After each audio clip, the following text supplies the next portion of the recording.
Hello, sir. Hey, Ben. How's it going? It's going well. I beat you to it. I beat you to the how's it going question.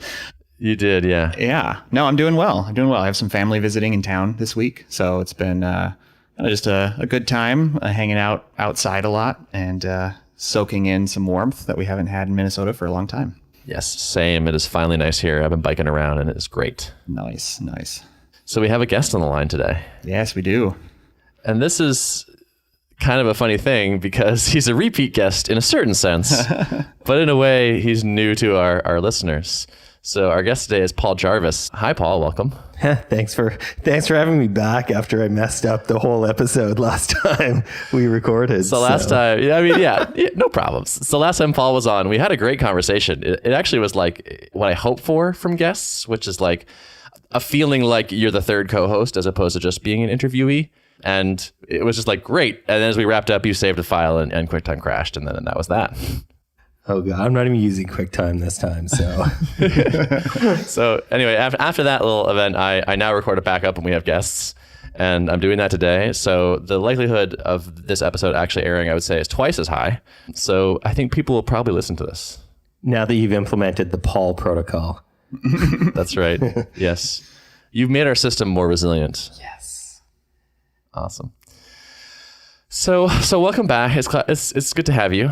I'm curious what you've been up to. Last time we had you on because you had just published Company of One, your new book, and we talked about that a bit. Is that still like the main thing you're focused on these days? Yeah, I mean, the books tend to last for a little while, so it's still going. I'm still doing interviews. I was in LA a couple weeks ago, did a couple interviews. I've sold the rights, I think, in 13 languages now, which is, my agent just sends me over like, hey, this is the rights for like the Ukraine. I encourage you to sign. And I then send them back like thumbs up emoji. I don't know how, I have no idea how. Is that legally binding, the thumbs up emoji? I believe so. That's good. Selling it in multiple languages that's a great sign, right? It means people, they want it. It seems to be, yeah. It's traditional publishing, so I don't have any actual numbers yet, but it seems like that's a good sign. I'm pleased. Mm-hmm. I'm pleased with that. I want to see the covers in all the different languages. That's going to be exciting. And so do different places publish the different language versions then? Yeah. Are you signing new agreements with new people? Yeah. So they're totally different publishers. So the publishers in, say, like the Ukraine or Korea or somewhere else, like they buy the rights, they translate the book, they do a new cover design and interior design, and then sell it. And then I get royalties from them. So it's like, and it takes like 18 months. Like these books aren't going to, like, if you're like, yes, I get to read Company of One and like Ukrainian, it's like, no, hold your horses for like a year and a half. Do you have any concerns about being translated incorrectly? No, not at all. Maybe I should. But yeah, I mean, I trust that they do well. My agent knows who is like a legitimate publisher and who is not in all these different places. So I'm assuming they do a good job. Yeah, I don't know. Gotcha. Nice. Well, so I'd love to maybe kind of try to do an updates episode if we can stick to that format. So maybe we'll do some of our updates. So Derrick and I usually just kind of talk about what's been going on in our weeks, and we'll kind of hit you in turn. That sounds good to you. Yeah. All right, nice.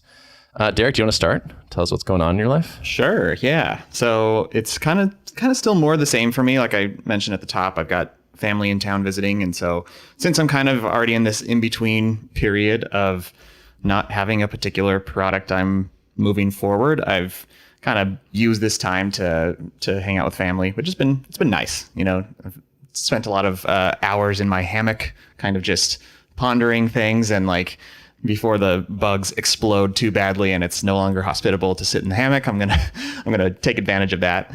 So, you know, just trying my best to do relaxation and kind of a lot of brainstorming and high level thinking without, you know, torturing myself too much or putting too much pressure on myself to like figure it out right now. So I think that's my biggest hazard right now and you know, over the course of a day, I will probably slip into that mode at least a couple times where I'm just like frustrated and feel like I'm up against a wall.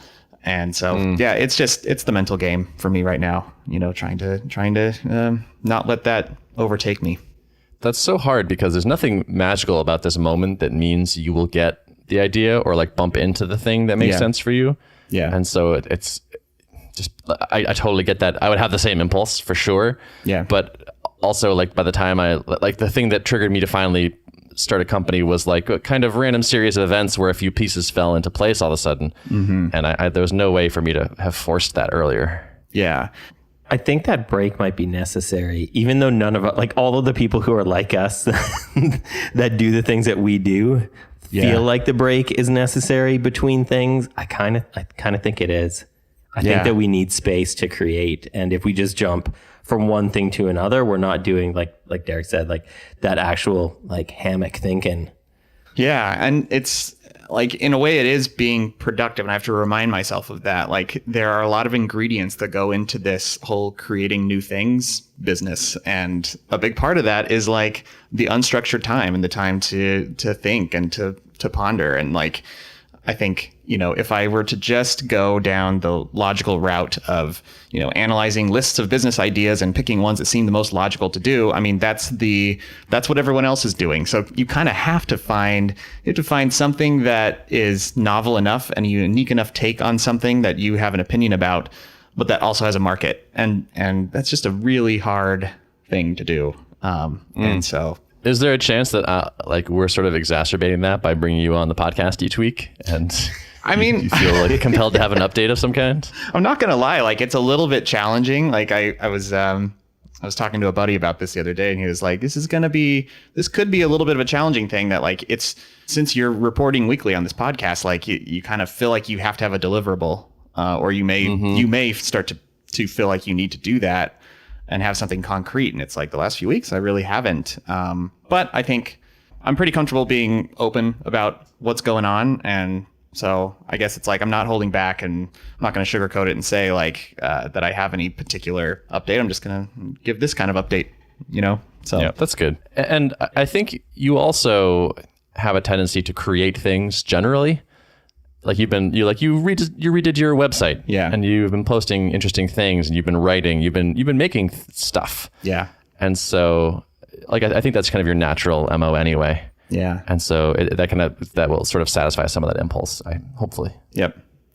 And I will say not going into any details, like there are a few things that I've thought about just building, because I think one route to finding something is just shipping like some small kernel of a product, putting out in the world and seeing what the reception looks like, or even just putting something out there for the sake of doing it, even if I'm not putting a price tag on it, and seeing what that yields, whether it's like a monetization strategy for that thing that I built, or just serendipity machine, just some interest from people that leads me down another path, So I've been tempted to do that with a few things, but I'm still kind of like, I'm hesitant to cross that line into like building something, because I know what I tend to do. I tend to get really excited about it. I tend to get too married to the idea, or like really like want to push it through and make it succeed. But I need to be especially careful not to get too committed to anything. Like that's probably one of the hazards I fell into with Level, was like,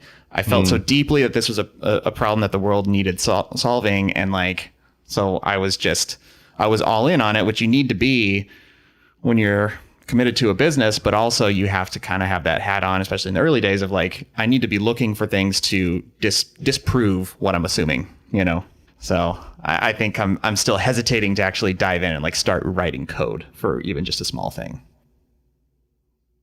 The silence. I'm just waiting to see if Paul wants to say anything.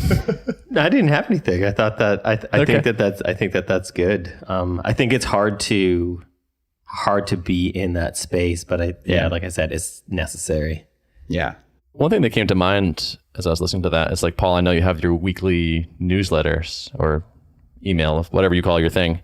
And I wonder if something like that might be a good idea to be doing during this period, Derrick. Like, it seems like you naturally want to do it anyway, but having some sort of like deliverable-ish thing for a while might be like, it's just a good habit just to kind of keep going.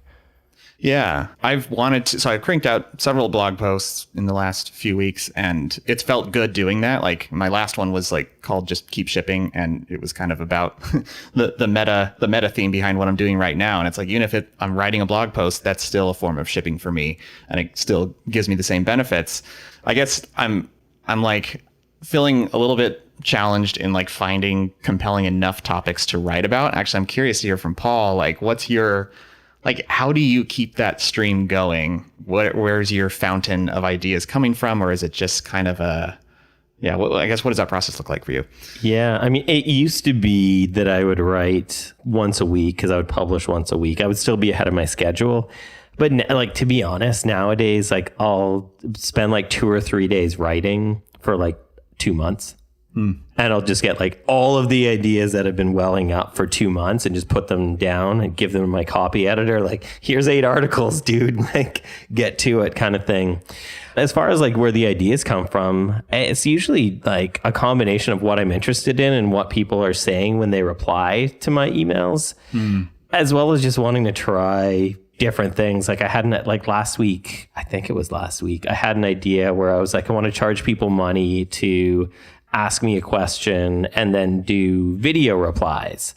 And that's been on my list for probably like 1.5 years.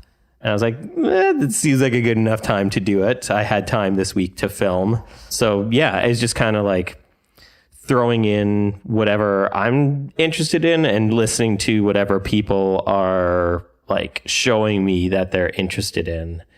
So yeah. But it's fits and starts for me for now. Like I haven't written an article for probably about a month, but last month I wrote probably 7 articles. Yeah. So that makes sense that like you would, if you go spend a little bit of time stepping away from that, you're going to kind of naturally accumulate some observations about the world or some ideas that so do you just jot down like, if you randomly come up with an idea, you just kind of scribble it down and then when it's time to write. And then I try to make sense of the jot. And if I can't, I scrap it. Even with the book though, like my agent in like March was like, oh, we got to strike while the iron's hot. Like people are interested in the book. People are buying it. Like we need to get another book proposal out of you. And I was like, no, like I can't. Like the thought of writing another proposal for a book was just so gross to me because I had like just done it. I had just done all of this stuff with the book. And now like I just came back from vacation and now I'm like, I want to write another book. I was talking to her yesterday. I'm like, I have some ideas. So I think it just like, I think when we kind of like step away and then come back, it can really, really help because I wasn't excited. Like I had the idea for the next one months ago, but I wasn't excited to do it. Like I was just like, oh, another book. Ugh. And now I'm like, oh my God, I want to write another book. Like I'm so amped on it. So any thoughts on what that might be? Yes. That you can share? Digital privacy is what I'm kind of working towards, but more from, it sounds so weird to say, but more from like a memoir standpoint, less of a like scientific data nerd kind of thing. So like, what's his name? AJ Jacobs' Year of Living Biblically, kind of like Year of Living Publicly on the internet or something like that. I don't know. The title is not there yet, but sure. Yeah, that's kind of what I'm working towards at the moment. Nice. Is there anything I can do or like that can be done to help mitigate this that sense that you talked about? That's a good question. I mean, I have found it helpful to be kind of in community with folks. So like there's a few other founders that I'm in a little Slack based mastermind thingy. And like it helps me to be helpful to other people for sure. And so when opportunities arise, like in there, you know, someone's like, hey, I'm reworking my pricing. Like, do you have thoughts about that? Or I'm like, I just rewrote the landing page copy on my website, and like being helpful to people where I can, where I really feel like I have some good opinions to share is, I think, helpful. I guess it's still not directly, you know, helping me achieve my ultimate goal of finding another idea, but it's at least, I don't know, helpful for mindset. Mm-hmm. What are your thoughts on working with somebody else on your next thing? Like, because I know you went from having a group of people to doing it by yourself. Like, what do you think next? Or do you think the idea is going to dictate that? I mean, I think in reality, the idea probably will dictate it. I mean, I kind of went through an exercise and I wrote a blog post about it where I'm tried to come up with my filtering criteria for my next idea. And like, so I have things on there like it can't be mission critical. Like if my app goes down for a few minutes, it can't like take down all my customers' businesses or cost them millions of dollars, and things like that. And one of them was like, I definitely am heavily inspired by kind of your writing and Company of One. And like, that is what I want. But as we know, like being a Company of One doesn't eliminate the possibility of having co-founders. Right. And so I think I'm open to it. I had a great partnership with Rob on my last business, and that was great. I'm at the phase right now where I'm not really sure who I would partner with. And I think of it kind of like a marriage. So it's a pretty serious thing, to go into business with somebody. But I would say I'm not closed off to the idea. I think it just means like I'm aware of the fact that the number to be considered successful and profitable needs to be a bit higher when you have multiple heads. And that's the main hesitation I have, aside from being confident that the person I would be partnering with is someone that I really want to work with, is just the fact that like that means we have to grow it that much bigger in order for it to be, paying us well. So nothing I can do to help with this. I don't know. Do you have anything in mind, Ben? Did you? No, I just like feeling like premeditated guilt or something. Oh, no. Or else like, I don't want to put you in a situation where you're going to do something that is not ideal for you, basically. No, and I don't feel that at all. Like, I think, it's hard for me to know what would be helpful to me right now. Honestly. Yeah, that's fair. It's hard to know. Yeah. Okay. Paul, I had this thought as Derrick was talking about Company of One, which is the title is like, I feel like you may have like a little bit signed up yourself to explain 10,000 times that Company of One doesn't necessarily refer to one person. Like, did you go into this knowing that was happening? No, and I don't know why I didn't. I was stupid. Like, honestly, I was dumb. Okay. It was that I was trying to describe a mindset with something concrete and literal. So, and even that's why I asked a question about partners or co-founders, because I don't have the skills to be a solo founder for a software product. My programming skills just aren't there. But I have found the benefit in doing bigger projects than just like course, or doing ongoing projects that aren't just like courses or books or that sort of thing with another person. And not even so much as like splitting up the work, more as like thinking it out. And like with the co-founder that I have with Fathom, like we basically challenge each other on every idea that we have. And it becomes such a great like filtering mechanism to get to what the truth is, or to get to what we should actually do. And I kind of miss that on some of my other projects where I am just working by myself. I'm like, what would so-and-so think? I'm like, oh, they're not on this project. Like, I'm probably going to bug them anyways, but technically we're not co-founders on this thing. So I have found it helpful in that way. I also found it helpful in working with somebody else in terms of like, I guess like motivation, where I was teaching a course for, I've probably done about 5 years now. And 2 years ago, I brought on a co-founder of the course. I was kind of like, the course was just running. I was just kind of letting it run. And then I brought somebody else on, and she brought this like excitement about it. And then that got me excited. And then I started like really working on it again. And it's just like, I think motivation can be contagious on teams. And it's kind of been interesting to explore, because I have been solo for so long. But like trying out partnerships, I think, is also pretty interesting. Yeah, my co-founder experiences from the past have been, really, really good. And it's like there were always a, 1 + 1 = 3 type of situation. And so I guess, you can kind of get some of that from, masterminds, or just from like, having friends that you can run stuff by. But you're right, like it's not quite the same as like you're in this together. Yeah, they're not in the arena with you. Yeah. And they typically don't want to be bugged a few times a day about things. Yep. Mm-hmm. That's one of the things I really like about having co-founders, is that we can talk about work pretty endlessly and no one gets tired of it. I remember in the early days being like, just let me know if you don't ever want to talk about this like on the weekend or whatever. And they're like, no, it's fine. Like this is kind of all I think about too. And it's like, okay, good. Similar levels of obsession.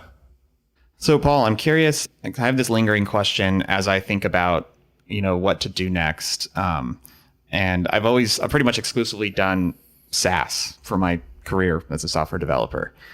But as I was reading Company of One and like figuring out that like a lot of my goals align with kind of the types of things articulated in there, I started to wonder, like, do I think that it's possible to kind of operate in that way and also run a full-fledged SaaS application? Because I mean, SaaS does come with its own complications. Like you kind of have to, you're running a service that presumably you're trying to get as close to 100% uptime as possible.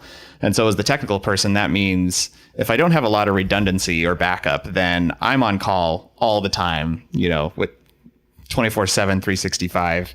But to actually have the right amount of redundancy, even just for keeping like servers alive. I mean, it's not like you can even just hire an engineer and then put them on call 24/7. So you kind of need a couple of them. And then that quickly can start to put the business, I feel like, into more of a, we're scaling up this business as opposed to staying small. So I'm curious if you have thoughts about that for SaaS. Yeah. And I mean, I've been kind of going through that with Fathom, where I switched co-founders last year. I guess it was last December. That's a while ago. And like, I almost shut it down because I was like, oh, I don't want to go through this again. Like, I don't want to find somebody else to do this. But luckily, somebody that I know that I was already working with stepped up. And we went through that same discussion. Like, the first co-founder was like, I can't do this because it is so taxing to like keep the servers online and the support never ends and stuff like that. And so when I started with the next, I guess, co-founder, is he a founder if he didn't really found? I don't even know what to call him. Jack. So we basically went from, I think, $50 a month hosting just on like a droplet on DigitalOcean to Heroku. I was like, I think our last bill was like $500. But so we invested in infrastructure heavily. So like servers don't go down, stuff doesn't stop working.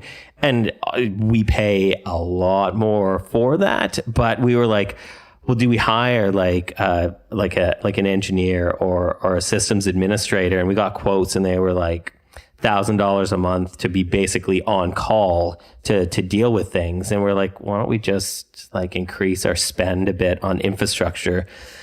And so far we've had, like, knock on wood, obviously, but like there's been no problems that have been immediate that needed to be fixed, because everything is redundant and backed up and scalable on demand and so we were like, it sucks that it's eaten into our profit margin by a ton, but on the other side, like, we don't have to worry about that as much. But yeah. At the same time, like, I just got back from being away for a month, and it's the first vacation I've taken of that length in a long time. And like, the last time I took a vacation, I wasn't really doing products. I was mostly doing services so long ago. But like, I had to basically do customer support every morning, only for probably about 15 to 30 minutes. But like, I woke up every day, I cleared out the support queue, and then I like went and did my holiday stuff. And like, that was kind of different. And that was kind of like, I wasn't really resentful of it, but I was still like, this is kind of different. And my wife was like, this is kind of different. So it's something to pay attention to, for sure. For the longest time at Drip, when we were just small, like I basically had to have my laptop with me at all times. Like, even if I was going to drive, across town and be an hour away from my house, like, got to have the laptop in the trunk. And, unfortunately there were many times where, we're sitting at a cocktail bar and I've got my laptop under the bar, just like troubleshooting some exceptions that came through. And so I'm especially aware of, like, that is not the life I want to lead for the long haul. And so I do think, I'm interested, like, I'm trying to balance, like, sticking with technology that I know for building whatever I'm going to do next. And also, like, trying to keep my eyes open for new ways of doing things that are more like small team friendly. And so like serverless technology is one thing that I'm really interested in. It's like, throw your code over to a provider and they handle all the scalability concerns, and you don't even have to worry about configuring servers. It's just your code. But a lot of that stuff is still in its infancy, and it's like, do I want to enter into the learning curve of that and figure out all the pitfalls of that approach as I'm trying to start something new, or just go scrappy with, Rails or Phoenix or something that I really know already, but are not quite as bulletproof on the deployment side. So yeah, it's hard to know, but I'm honestly, I love recurring revenue, and I'm a big proponent of SaaS, but I'm just trying to figure out, like, do I really want SaaS? Because it is not without headaches. I think all of the perfect easy businesses are already taken, though, is the thing. The ones that pay you a ton of money for like very little effort and have no concerns, I'm pretty sure those ones have been competed into dust. So it's like, what kind of struggling do you want to sign up for? Like, what's your favorite kind of struggle that to you is like the least bad, I guess, is probably the question. Paul, how's that $10 to contact you thing going? I think I made $50. Oh, yeah. Make that now money. there's a business. But if you can get famous enough that people will pay $10 to email you, you're onto something. Four of those 5 people didn't require a response. They're just like, I was just looking for a cheap way to support you for reading your stuff forever. So you don't even need to reply. Nice. Here's $10. I'm like, cool. Thank you. There you go. So I just want to get less infographics. Like, I have a charge for contacting because I get so many people emailing me to put their infographics in my articles, which I don't like. Is that a business? Like, is that a real business? I don't know. I don't. Someone emailed me today and said they want to write an article about me, which I thought was really exciting. And I only had to pay $175 for like the article writing fee. What? And, where were they publishing this article? And did you have to provide a backlink to the article? Yeah, I didn't get into the details. But yeah, it was on their, whatever website full of other spam things that they had written for money. Yeah. There's some weird businesses out there that I just don't. It just doesn't I almost want to ask these people, and I probably should. Just like, do you actually make money doing this thing? Yeah, totally. Like, I feel like when I get emails like this, I always want to be like, I should just interview this person. Like, I want to bring them on the podcast and be like, tell me everything. I need to know all of this. This is ridiculous. That's funny. I have another question for Paul. This is around, so a big premise of your book and kind of your recent writing is around like questioning growth and finding your enough, right? And I will occasionally be talking to other founders who are kind of on the other side of this, and kind of, I guess the counter argument to that sentiment is that like, if a business, you hear this in like tradition, like MBA programs, if a business isn't growing, it's dying, right? And I guess like a pessimistic way to view this is like anywhere there's an opportunity to make money, inevitably competition will come in and try to put other people out of business, right? Or try to dominate as much market share as possible. And so like, if you do manage to find something where you can say like, I'm happy getting to this certain level of revenue and then I don't need to grow anymore, like, do you feel like that's just an arbitrage opportunity that you've maybe stumbled upon but won't last forever? And so does that mean like if you're taking this approach of like, I'm okay with not necessarily growing revenue beyond where I'm at, like, do you feel like you need to then be ready to perhaps like start new products or just look for new arbitrage opportunities, like assuming that it's not going to last forever? Yeah. And I mean, I think that's kind of a common misconception with the thesis that I put forward with the book, is that I think our questioning growth isn't necessarily stagnation. I think there's still ultimately a ton of work that needs to be done, because if a business stops listening, it's dying. Yeah. Instead of stops growing, it's dying. Because I think that I should have put that in the book. Had a lot less explanations, but I think it's a good point. It's a valid point because I think that we can grow without focusing on growth. Like my business does make more every single year. That's never been my North Star, but because I pay attention to my audience, because I share with them every single Sunday, not miss a Sunday, because I'm either tweaking or releasing new products, or I have products that have recurring revenue. Like I'm always putting so much work into my passive income streams, basically, that I'm still competitive with the market, even if the market changes, even though my revenue isn't going up like a gazillion% every year. I'm still spending a lot of time paying attention to and catering to the people there. It's just like with my mailing list, because once it reached a certain size, it was like, okay, I don't need to focus on getting new people on the list. I need to flip my focus on writing good articles that my audience will then share with other people, and then they become like the growth engine. So I don't need to think about growth with that. I just need to make sure that my audience is so happy and that I write things that they feel smart for sharing. That's really what it comes down to, is if I write something that somebody feels like this is going to make me look good if I share this, then I've done a good job as a content creator, because then more people are going to be more likely to share it. And I think the counterpoint to what I brought up isn't that not growing is stagnation. It's that not growing is an inward focus on the people you're serving and the business that you're running, where that's still like, it's still a lot of work. It might not be like doubling the money every month, but like it's a lot of work to just stay at like kind of the same level. It's a lot of work. Yeah. Yeah. I like that. I think you talk in the book about like focusing. So many people focus on getting more people through the door and less on like retention or just like dropping churn and making people want to stick around longer. Right. But these are all things that, like, having sound fundamentals for your business, it does pay off in the end, because it means you know, the point at which your churn starts to overtake your growth, you can extend that effectively by just hammering down your churn and making people really happy. Right. Yeah. And you've already probably got their contact information to talk to them. Right. About why they think they want to leave or why they are leaving en masse, kind of thing. That's good. Do you have particular filtering criteria that you look at when you're thinking about starting something new? Like, do you feel like there's some big things that maybe make something not really fitting with the model, and other things that do?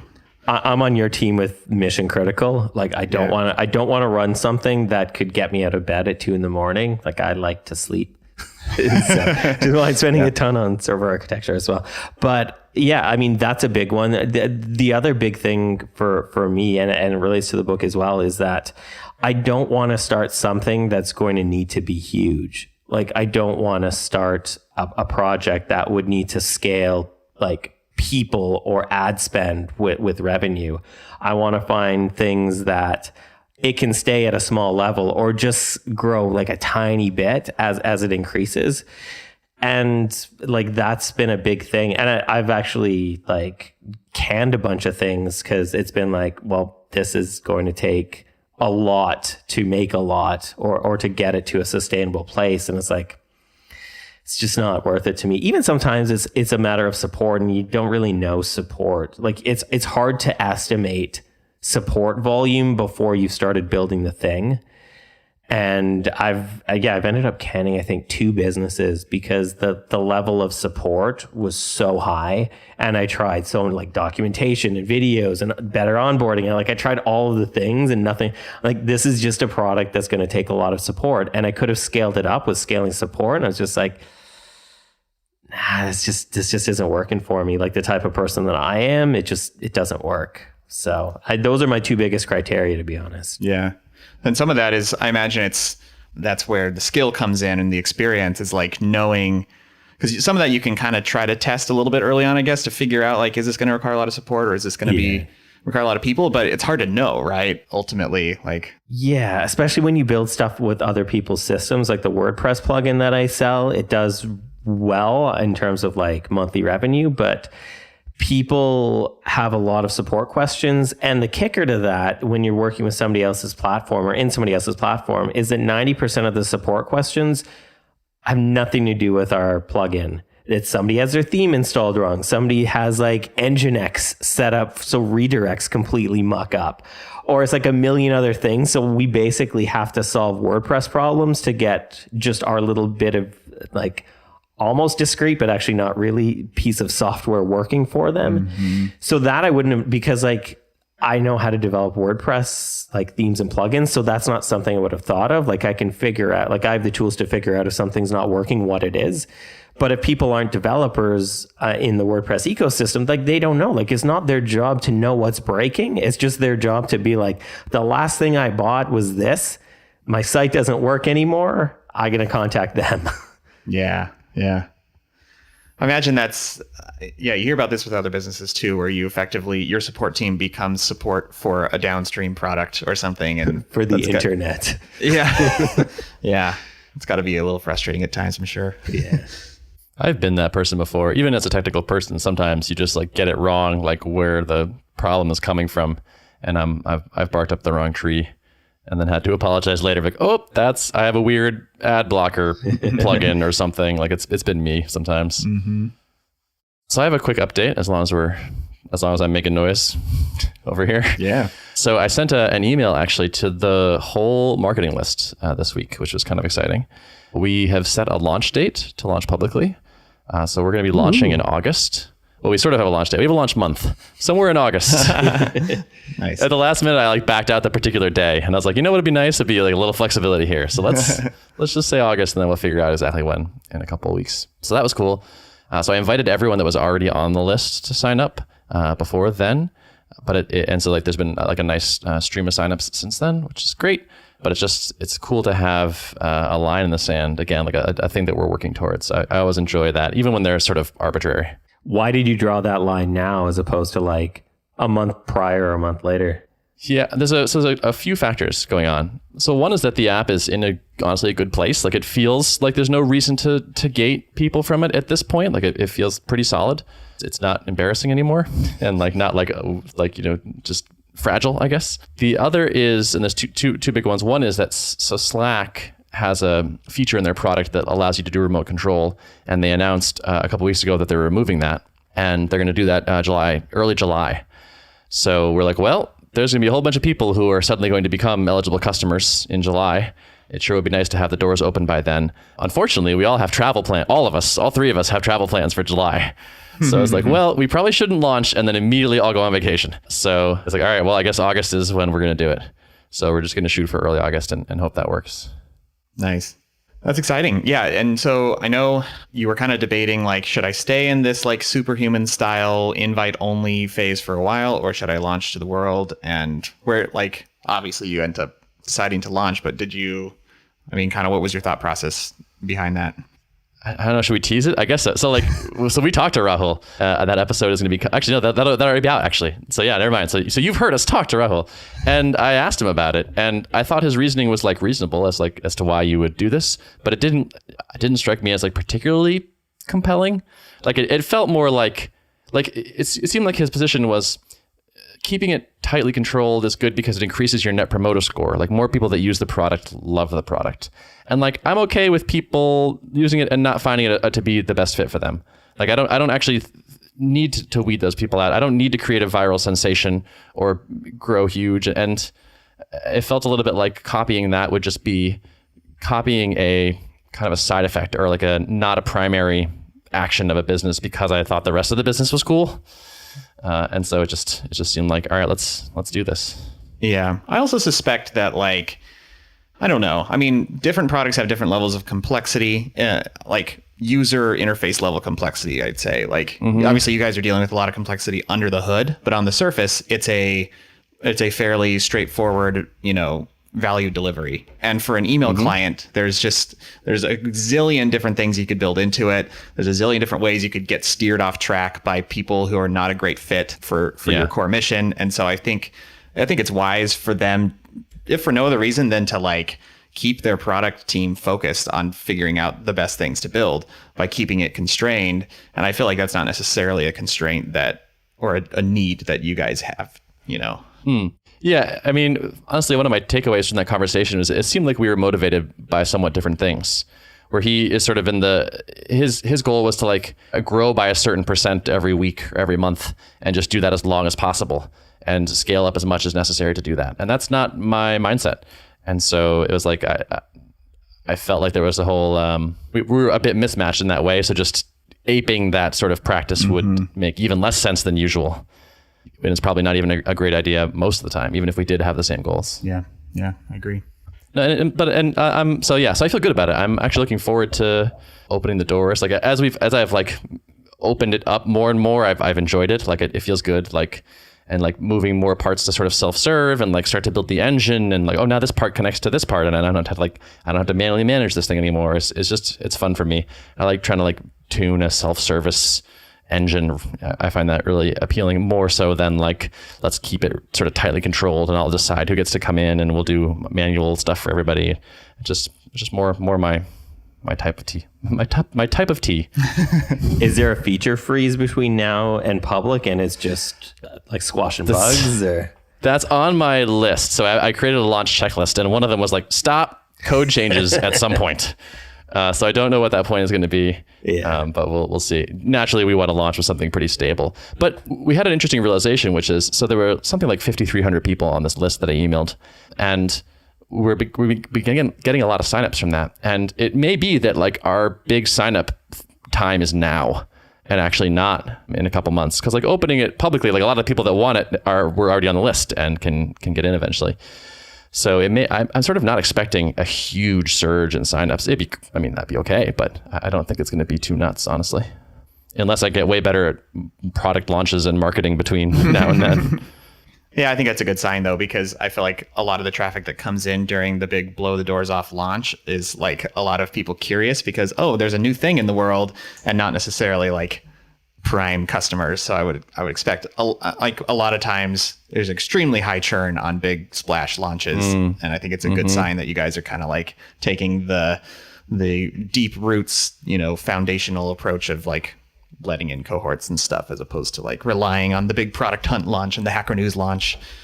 Yes, totally. So. Yeah, it is going to be interesting though, because once you've done the list, so you've already exhausted the list, up to through yesterday basically, and once we do the launch, it's like, all right, now we have to actually do marketing. Yeah, and like where are the customers going to come from after that? So it's going to be a new set of challenges for me. It'll be interesting. How are people getting into the top of the funnel now? Like, how are people getting on the mailing list? Like, what's the source for that currently? Mostly Twitter. Interesting. Yeah, oddly enough, Twitter and like podcasts. This one and podcasts that I guest on are like our biggest drivers, and then just like word of mouth from existing customers. But usually word of mouth through Twitter. That's good to. That's a good thing to know, though.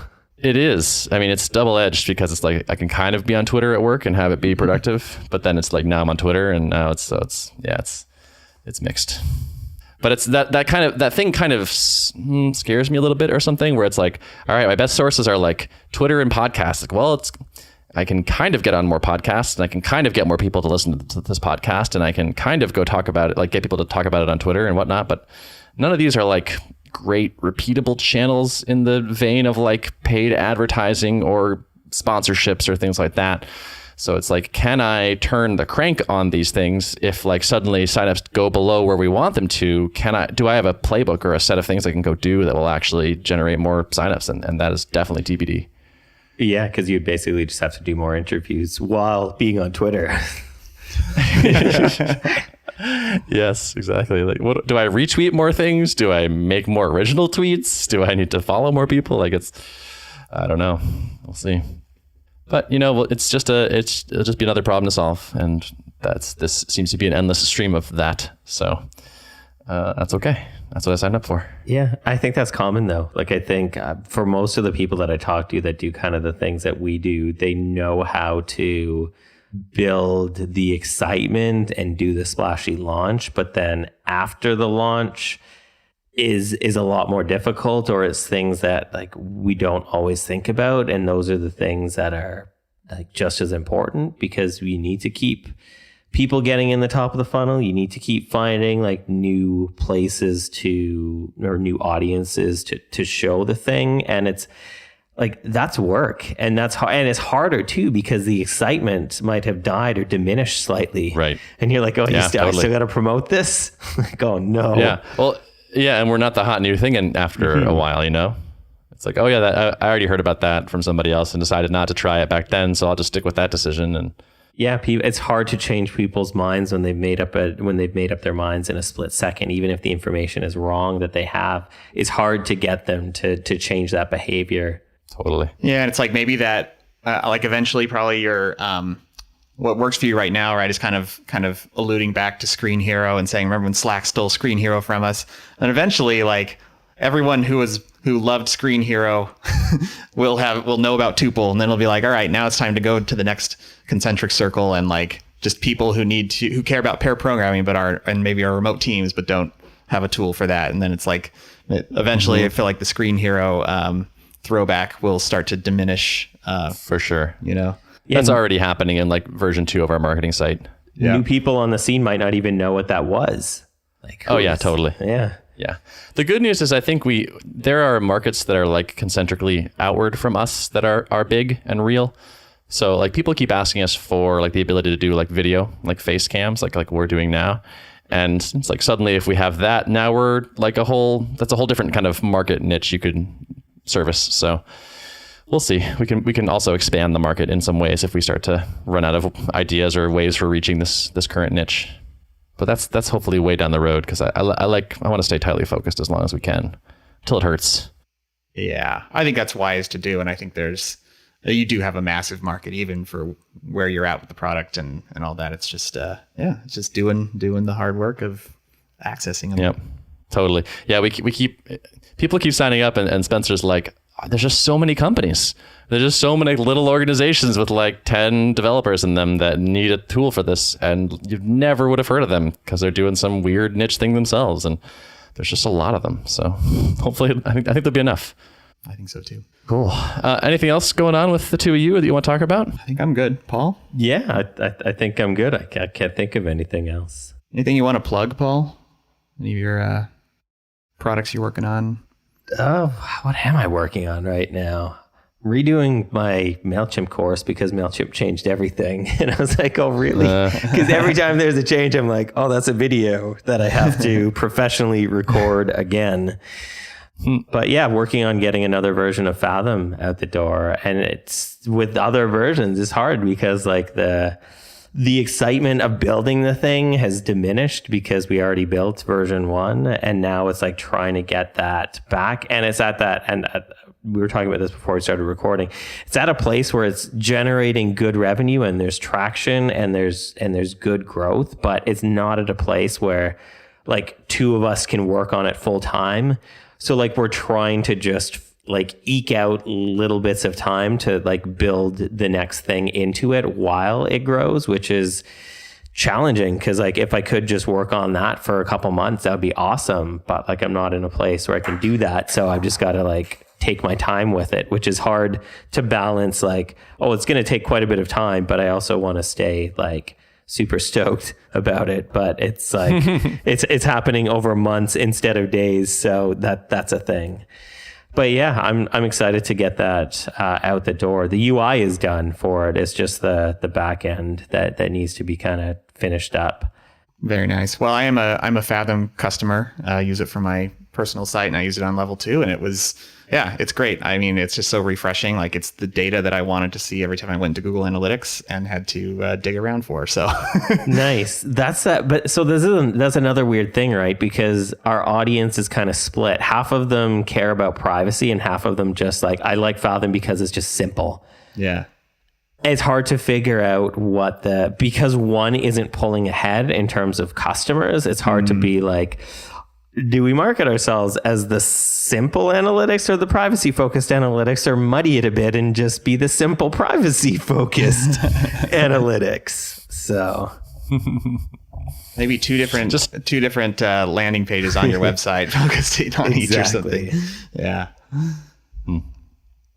Very nice. Staying Stoked with Paul Jarvis, episode title. Yeah. Yeah. Awesome. All right. Well, shall we wrap it? Yes, let's wrap it. Sure. Cool. Show notes for this episode, Mr. Derrick? Yes, show notes can be found at artofproductpodcast.com. Thanks for listening. See ya. Bye.